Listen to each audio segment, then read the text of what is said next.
اس طرح بعض گروہ اور بعض فرقے وہ بھی اس بات کے دعوے دار ہیں کہ جنت تو ہماری ہے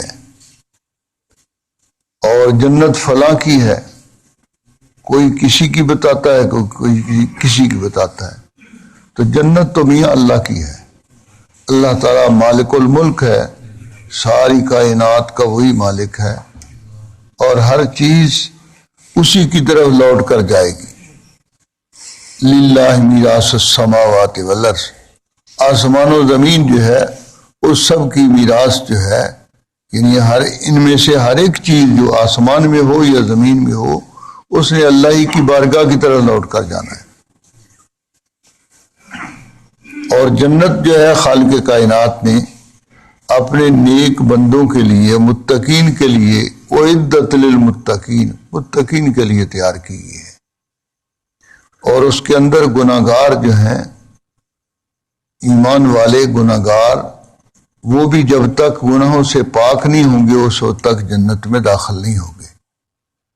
جنت میں داخلے کے لیے حسب و نسب کافی نہیں، جنت میں داخلے کے لیے صرف نسبت کسی نیک آدمی کی طرف کافی نہیں، بلکہ جنت میں داخلے کے لیے ایمان پہلی شرط ہے، اور اس کے بعد ایمان کے مطابق جو اعمال ہیں وہ شرط ہیں، اور وہ اعمال اسی طریقے سے اختیار کیے جائیں جس طریقے سے نیک لوگ اختیار کرنے والے ہیں۔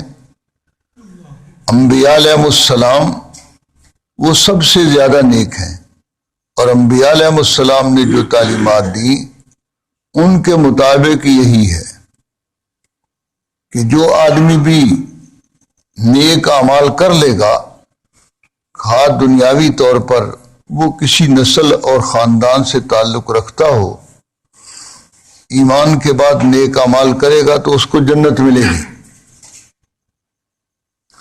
اگر حسب نسب پر دار و مدار ہوتا تو نوح علیہ السلام کا بیٹا کبھی بھی جہنم کا حقدار نہ بنتا، ابراہیم علیہ السلام کا باپ کبھی بھی جہنم کا حقدار نہ بنتا۔ اس لیے خالق کائنات نے یہ مسئلہ بالکل صاف کر دیا کہ بھئی دار و مدار اس بات پر نہیں، تم اپنے آبا و اجداد پر محض فخر جو ہے اس کو کافی سمجھتے ہو، یہ کافی نہیں ہے۔ اس بات میں تو شبہ نہیں کہ تم ابراہیم علیہ السلام جو ہمارے فرما بردار بندے تھے ان کی اولاد ہو، لیکن ان کی اولاد جو ہے اس کے اور ان کے ساتھ تعلق ہوتے ہوئے تمہیں اس بات کا بھی تو خیال کرنا چاہیے کہ ابراہیم علیہ السلام کی تعلیمات کو تمہیں اختیار کرنا چاہیے۔ اس میں تو تم اپنی مرضی اختیار کرتے ہو، اور جب نسبت کی باری آتی ہے تو کہتے ہو جی ہم تو صاحبزادے ہیں، سید زادے ہیں، ابراہیم علیہ السلام کی اولاد ہیں، اور یہ جنت تو ہے ہی ہماری۔ جس طرح کئی روافض جو ہیں وہ کہتے ہیں کہ جنت تو حضرت حسین کی ہے، اس لیے ان کے سوا تو اور کوئی جنت، ہم ان کے لیے ماتم کرتے ہیں اور ان کے لیے یہ اعمال کرتے ہیں، تو ان کی محبت کے دعوے دار ہیں، فلہذا ہمارے سوا تو اور کوئی جنت میں جائے گا نہیں۔ تو جنت اگر اتنی ہی آسان ہوتی تو خالق کائنات یہ کیوں فرماتے ام حسبتم ان تدخلوا الجنۃ ولما یاتکم مثل الذین خلوا من قبلکم مستهم الباساء والضراء وزلزلوا حتى يقول الرسول والذین آمنوا معه متى نصر اللہ۔ یہ آزمائشیں نہ آتی تو جنت کے لیے پہلی شرط جو ہے وہ ایمان ہے، ایمان صحیح، اور اس کے بعد پھر اعمال صالحہ۔ جنت کے درجات جو ہیں ان کا دار و مدار اعمال صالحہ پر ہے، جتنے اعمال صالحہ کو کر لے گا اتنا ہی اس کو اللہ کے قرب کا درجہ مل جائے گا۔ تو یہاں بنی اسرائیل کو ان کی نعمتیں یاد دلائی جا رہی ہیں، کیوں؟ اس لیے کہ محسن کے احسان کی قدر یہ کمال ایمان کی نشانی ہے۔ کامل ایمان تبھی ہو سکتا ہے کہ وہ آدمی اپنے محسن کے احسان کی قدر کرنے والا ہو، اور اگر اس کو محسن کے احسان کی قدر نہیں ہے تو اس کا مطلب یہ ہے کہ ایمان کے ہوتے ہوئے وہ کامل ایمان والا نہیں ہے۔ کامل ایمان تبھی ہوگا کہ وہ شکر گزار ہو اپنے محسن کا۔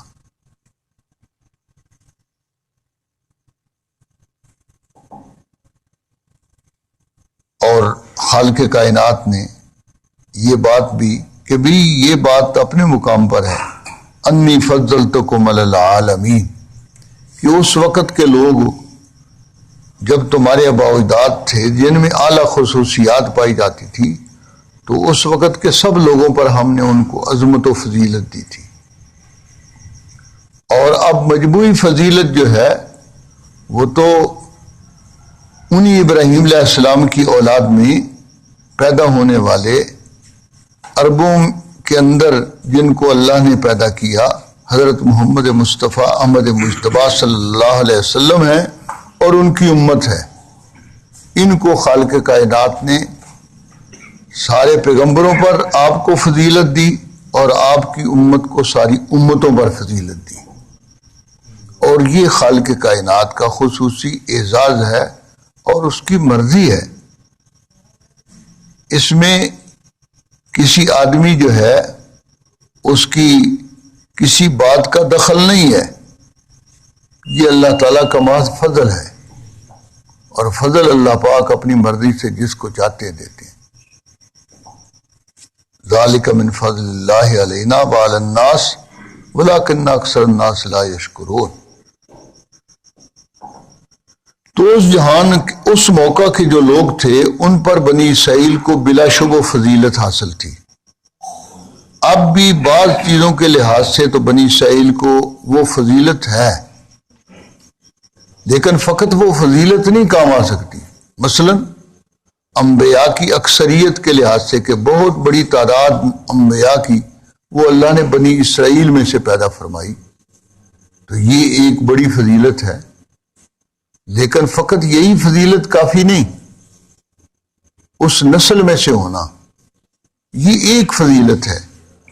جو اصل فضیلت ہے وہ تو ہے ایمان اور ان جیسے اعمال جو اعمال ابراہیم علیہ السلام اور ان کے بیٹوں نے اختیار کیے اور بتلائے، اور جس کی رہنمائی اور ہدایت کی اپنے امت کے لوگوں کو، ان اعمال کو اختیار کرنا ہے۔ اور بقیہ رہا جو آدمی قیامت کے دن ایمان کے ساتھ جائے گا اس کے لیے یقینی بخشش ہوگی۔ اگر اس کے عملوں میں کچھ کمزوری بھی ہوئی تو اس کمزوری کو خواہ اللہ تعالیٰ معاف کر دے، یا اس کمزوری کی وجہ سے جو اس کا بھگتان ہے، سزا ہے اس کی، وہ کر لینے کے بعد بالآخر اس کو جنت میں داخلہ ملے گا۔ اور اسی کو جناب رسول اللہ صلی اللہ علیہ وسلم نے فرمایا، من قال لا الہ الا اللہ دخل الجنہ، کہ جس نے اخلاص کے ساتھ لا الہ الا اللہ جو ہے اس کو پڑھا تو وہ اور موت تک اس پر قائم رہا تو فرمایا وہ جنت میں داخل ہوگا۔ اخلاص شرط ہے۔ اور جو آدمی کفر کی حالت کے اندر دنیا سے چلا گیا تو اس کے لیے بخشش نہیں ہے، اس کے لیے ہمیشہ ہمیش کی جہنم ہے۔ اور خالق کائنات نے ایک نہیں کئی آیات کے اندر اس بات کو ذکر فرمایا۔ اور جب آدمی قیامت کے دن بلکہ دنیا میں بھی اگر کوئی آدمی پھنس جائے تو اس کے پھنس جانے کے بعد اس کے لیے 4 ہی صورتیں ہو سکتی ہیں جن کا اللہ نے یہاں ذکر فرمایا۔ 4 صورتیں اس کے بچنے کی ہو سکتی ہیں، ان 4 صورتوں کو اللہ نے ترتیب کے ساتھ ذکر فرمایا، اور قیامت کے دن کا حوالہ دیا ساتھ۔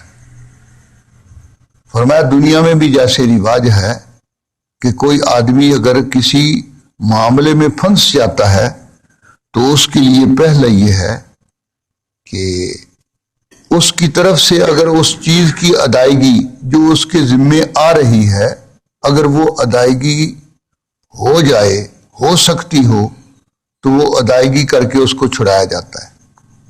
پہلا طریقہ یہ ہے۔ اور اگر ادائیگی اس کی نہیں ہو سکتی یا ادائیگی کے لیے ان کے پاس ایسا جو ہے جن چیزوں سے ادائیگی ہو سکتی ہے وہ موجود نہیں، پھر اس کے لیے سفارش کروائی جاتی ہے۔ وہ سفارش جو ہے اگر ٹکر جائے تو وہ آدمی اس سے آزاد ہو جاتا ہے، چھوٹ جاتا ہے، اس کی ذمہ داری پھر اس سلسلے میں ختم ہو جاتی ہے۔ تیسرا یہ ہے کہ اس سے کوئی افزانہ تاوان کوئی اس کے ذمہ ڈال دیا جائے اور تاوان کی وجہ سے وہ تاوان ادا کر کے اپنے ذمہ داری سے بری ہو جائے۔ اور چوتھی یہ ہے کہ اگر ان کے پاس زور ہو اپنے دوست و احباب، عزیز و اقارب سب کو جمع کر کے ان کے اوپر حملہ آور ہو کر ان سے چھڑا لیے، زبردستی چھڑا لیا جائے۔ یہ 4 صورتیں ہیں دنیا کے اندر۔ ان 4 صورتوں کو جہاں جس کا موقع ہوتا ہے کسی پھنسے ہوئے آدمی کو چھڑانے کے لیے کام میں لائی جاتی ہے۔ فرمایا قیامت کا جو دن ہوگا تو اس دن میں ان 4 صورتوں میں سے کوئی صورت بھی کام نہیں آئے گی۔ کس کے لیے؟ کافر کے لیے۔ جو آدمی ایمان کے بغیر دنیا سے چلا گیا، ایمان سے محروم چلا گیا، تو یہ 4 صورتیں جو ہیں ان میں سے کوئی صورت وہ کام نہیں آئے گی۔ کیوں؟ اس لیے کہ پہلی بات یہ ہے کہ کوئی آدمی اپنے بدلے میں کوئی سگوانی وگواں آدمی جو ہے وہ دے کر اس کے بعد وہ کوشش کرے کہ بھئی اس کا جتنا نقصان اس نے کیا ہے وہ نقصان ادا کر دیا جائے، اس کی ادائیگی کی شکل۔ تو یہ بھی نہیں ہے۔ کیسے؟ کہ مثلاً اس نے نمازیں کسی نے نہیں پڑھی تو ایک آدمی جو ہے وہ قیامت کے دن یہ نہیں کہہ سکتا، نہ یہ ہوگا کہ یا اللہ میرے فرض جو پڑے ہوئے ہیں وہ اس کو دے دو اور اس کو چھوڑ دو۔ ایسا نہیں ہوگا۔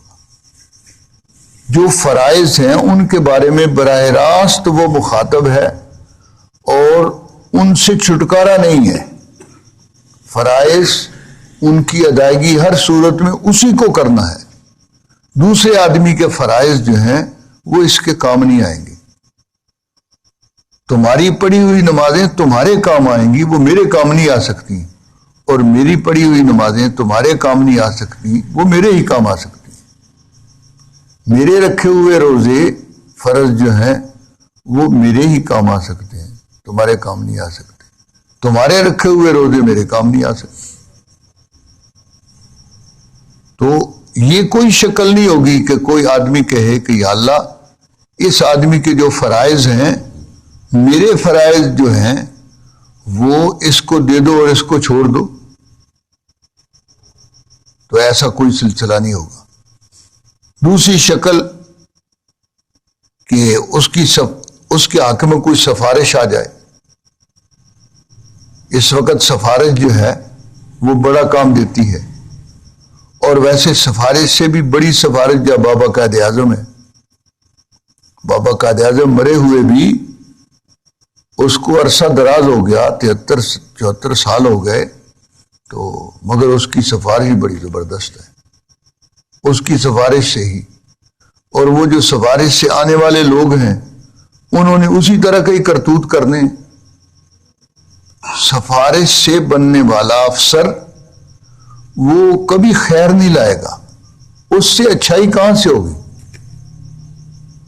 وہ خود سفارش سے اس بات کا حقدار تھا ہی نہیں، وہ خود سفارش سے آیا ہے، اس لیے وہ کام بھی وہی کرے گا جو نہ کرنے کے ہے۔ تو قیامت کے دن سفارش جو ہے اس کے لیے شرط ہے، لا یشفع عندہ الا باذنہ، اللہ کی اجازت ہوگی جن کے لیے سفارش کا اللہ پاک حکم دیں گے۔ جس کے لیے سفارش کا حکم دیں گے اسی کے لیے سفارش ہوگی، اور جتنی سفارش کا حکم دیں گے اتنی ہی سفارش ہوگی، اور جب اللہ تعالی حکم دیں گے اسی وقت ہی سفارش ہوگی، نہ پہلے سفارش ہو سکتی ہے اور نہ ہی حد سے بڑھ کر سفارش ہو سکتی ہے کہ سفارش کی کچھ اجازت دے دی جائے اور وہ حد سے بڑھ کر سفارش کرے۔ نہیں،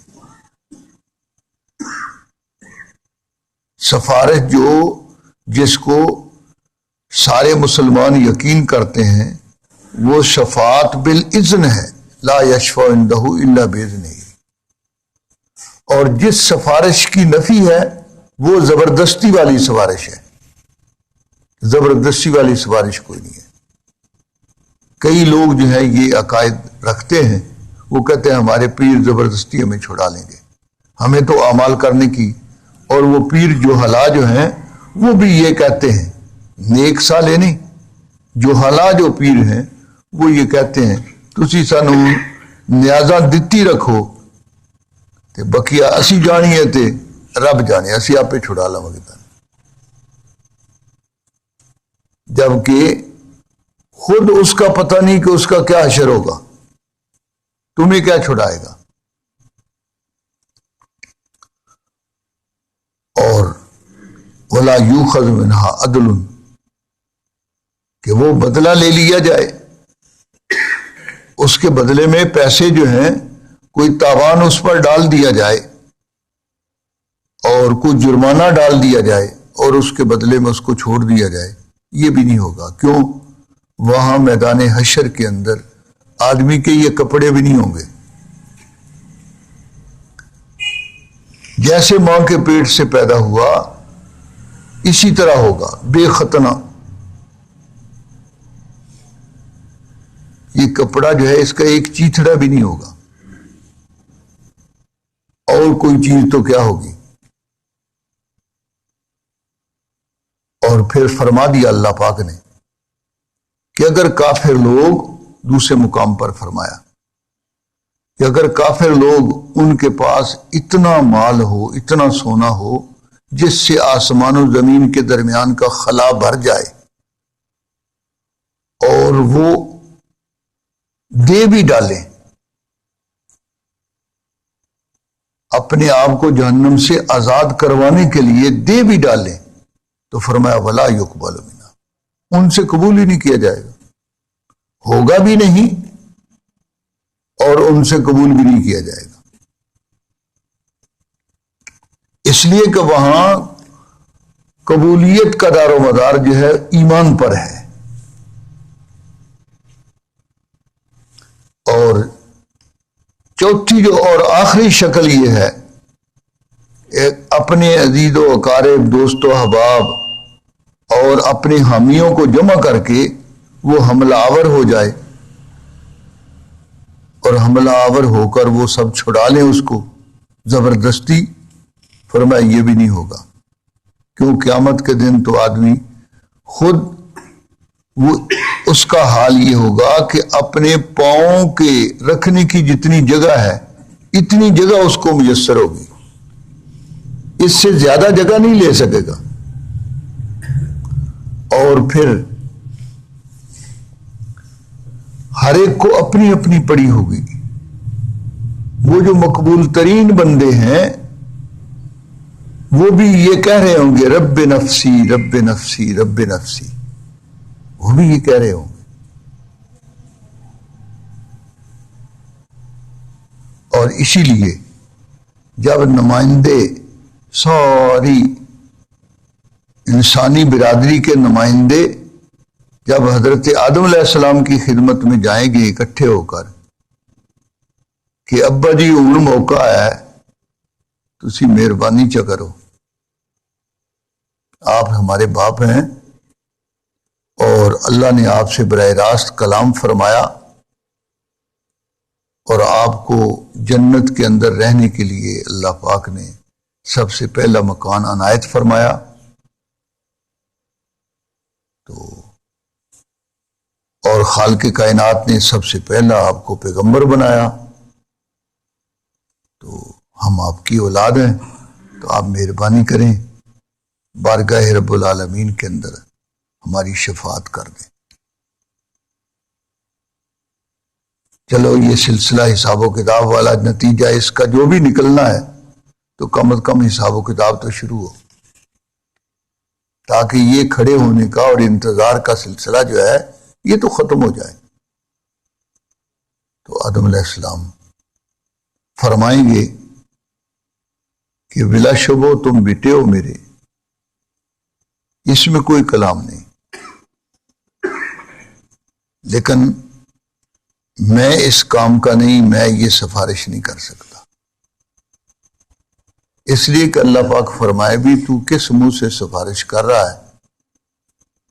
ہم نے تمہیں حکم دیا تھا بھئی یہ درخت کے قریب نہیں جانا اور تو چلا گیا، تو میرا کیا جواب ہوگا؟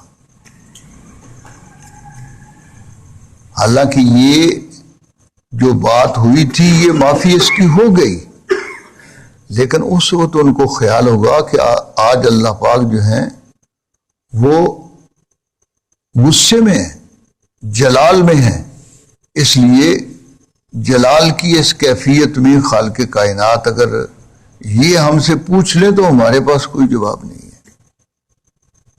اس لیے میرے بیٹے نوح کے پاس تم جاؤ اور وہ اللہ تعالیٰ کے پسندیدہ بندے ہیں، انہوں نے بڑی خدمت دین کی ہے، 950 سال تک تبلیغ کی ہے، اللہ کا پیغام اس کی مخلوق کو پہنچایا ہے.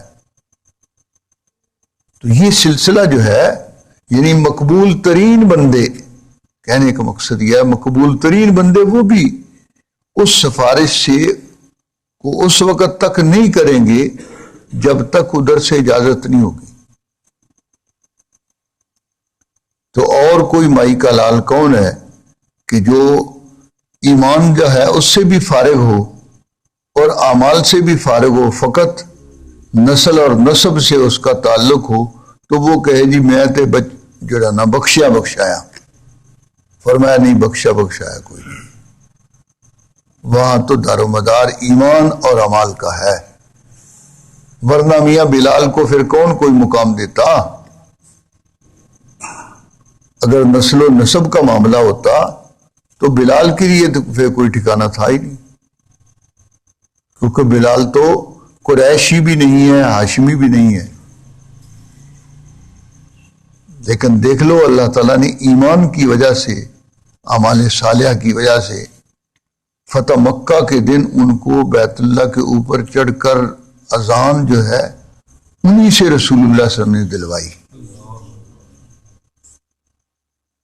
اور آپ نے معراج کے موقع پر فرمایا، معراج کے موقع پر کہ میں جنت میں جب چلا تو میرے سامنے پاؤں کی کھٹکھٹاہٹ جو ہے وہ محسوس ہوئی مجھے، کہ جیسے کو آگے چل رہا ہے اس کے پاؤں کی کھٹکھٹ، وہ آواز میرے کان میں پہنچی. میں نے جبریل سے پوچھا کہ یہ پاؤں جو ہے یہ کس کے چلنے کی آواز ہے؟ تو جبریل امین نے کہا کہ حضرت یہ آپ کا خادم ہے بلال، اس کے قدموں کی آواز ہے. تو مکہ کی گلیوں میں چلنے والا بلال جو ہے اس کے قدموں کی چھاپ جو ہے، قدموں کی آواز اللہ پاک اپنے رسول کو سنا رہے ہیں وہاں معراج میں جنت کے اندر. تو یہ بلال کو مقام اگر نسل و نسب پر دار و مدار ہوتا تو پھر بلال کے لیے تو کوئی ٹھکانہ تھا نہیں. تو اللہ تعالیٰ نے بنی اسرائیل کو کہا بھی اولاد تم ہو بڑے لوگوں کی، لیکن بڑے لوگوں والے کام بھی تو کرو. کرتوت تمہارے برے لوگوں والے ہیں اور دعویٰ تمہارا بڑے لوگوں والا ہے، اس لیے اس سے کام نہیں بنتا فقط۔ تو یہ چاروں چیزیں ذکر کر کے اللہ پاک نے فرمایا کہ بھی اس دن کی حاضری سے اپنے آپ کو تم بچانے کے لیے، تاکہ اس دن سزا کے مستحق نہ بنو، تمہیں آج ہی سامان کرنا چاہیے۔ اور وہ سامان یہ ہے کہ یہ پیغمبر آخر الزمان تمہارے زمانے میں آ گئے ہیں، ان پر ایمان لے آؤ تو بچ جاؤ گے، اور اگر ان پر ایمان نہیں لاؤ گے تو دیکھ لو فقط اب یہ کہنے سے اور یہ نسبت کرنے سے کہ ہم بنی اسرائیل ہیں، ہم تو بخشے بخشائے ہیں، وہاں کچھ نہیں ہوگا۔ قیامت کے دن تم محروم ہو گئے۔ ابراہیم علیہ السلام تمہاری کوئی سفارش نہیں کریں گے، اور موسیٰ علیہ السلام تمہاری کوئی سفارش نہیں کریں گے، اور عیسیٰ علیہ السلام تمہاری کوئی سفارش نہیں کریں گے۔ اللہ جل شانہ ہمیں اپنے ایمان کو مضبوط سے مضبوط تر کرنے کی اور اس پر ثابت قدمی کی توفیق نصیب فرمائے، اور اس کے مطابق اچھے اعمال جو ہیں زیادہ سے زیادہ اخلاص کے ساتھ کرنے کی توفیق دے۔ اقول قولی ھذا استغفر اللہ لی۔